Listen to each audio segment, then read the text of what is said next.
imanyo gige ni kaka iyudo rech.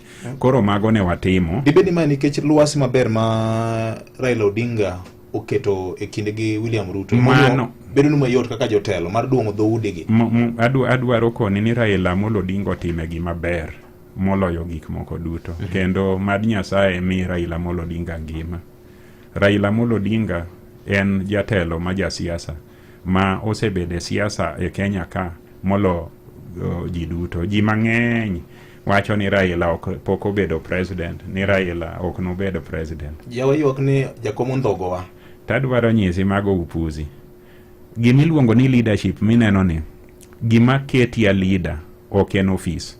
En ni ji adimo keto geno gi kuomi. A leader is a person man gi followers.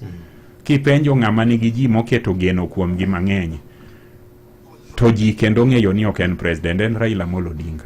Ma bende kiwang'o i jok man kare maluwo bang'ego, to bende iroma roma gi wipi. Nikech en ma gi wipi ma kuriwo ni kaka miriwo cha to ok ing'adi dhi loka. Koro Raila Amolo Odinga ka yiero ne oserumo,